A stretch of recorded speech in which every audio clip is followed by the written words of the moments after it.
Hello, I'm Amy from our class, and this is week 2, and we are discussing the new school being formed and 2 teachers with completely different ideas on how to set the classrooms up. Jump right in. First off, we have Miss Diaz. And Miss Diaz, she wants students to be separated into tracks. She wants the students that are lower academically together, the average middle of the road kids together. And then she wants the brighter, more achieving students together. And I would love to know which group she wants to teach. I would really, really like to know that information.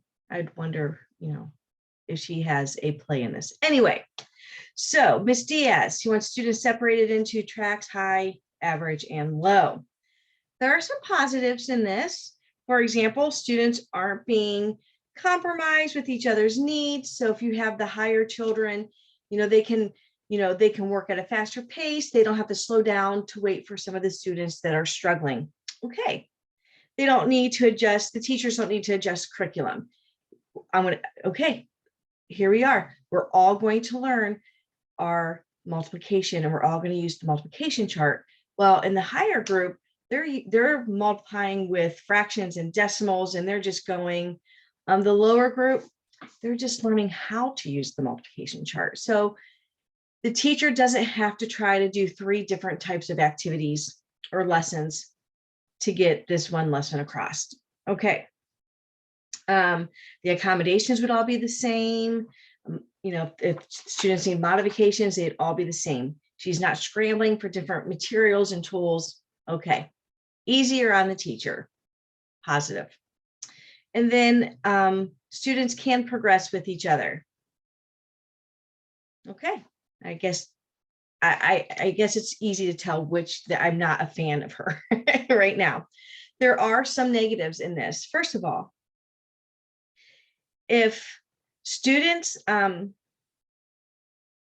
they can compete and they can compare themselves with each other, but there's no being able to help each other. There's no, hey, I got this, I understand this, let me help you with this.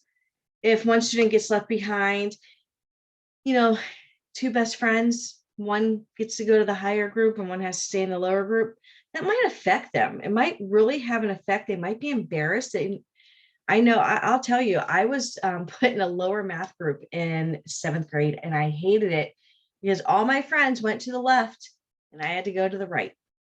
And it was traumatizing because math wasn't my strong point, but I was separated because they just pretty much said, nope, you got to go to the right. So, it might affect the student's social and emotional development being separated like that. So that is Mrs. Diaz right now. So she wants everyone separated. All right. Mr. Yang, who I really like because he believes that all students, no matter what level academically they are at, need to be together in an inclusive environment. He feels that collaboration can happen with peer tutoring, empathy can be taught, and other skills learned with a inclusive classroom, and diversity and inclusion are being taught, and they are becoming values of all the learners in the classroom. Okay, so a negative, teachers will have additional workload for adaptations, accommodations, modifications for learners with diverse needs. And the age level of children does change with all needs. So with that being said, there's our 2 scenarios. I'm going to quickly talk about the resource I looked up for benefits of an inclusive classroom. There was a video in there, and one of the video is really nice. And then Carl A. Cohn was quoted as saying this, and I think it is a perfect quote. It is important to realize that special education students are first and foremost general education students. I absolutely agree with that. The school I work at, we have TAs in the classroom, and they are support for the gen ed teacher.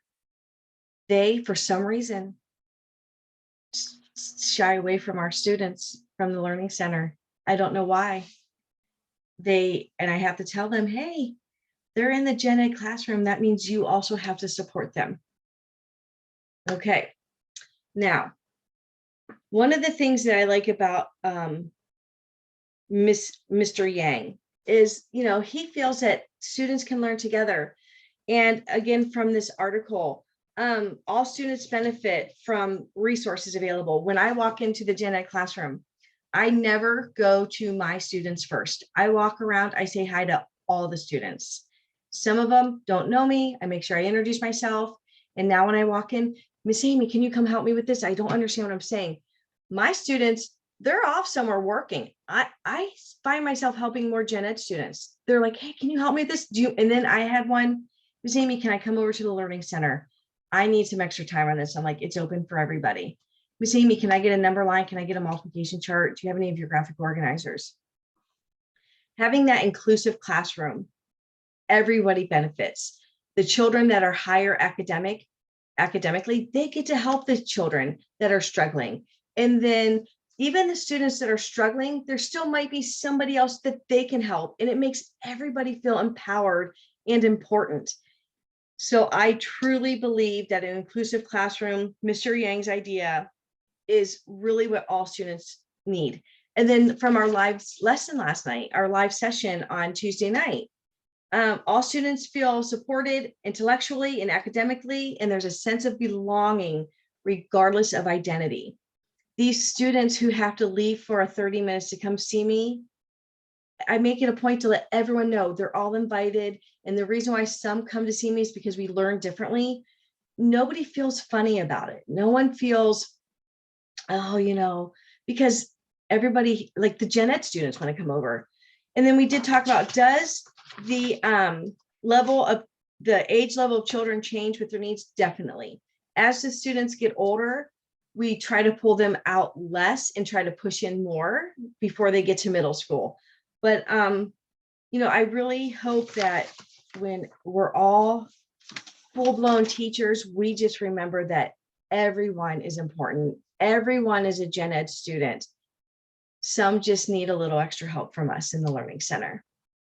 Thank you.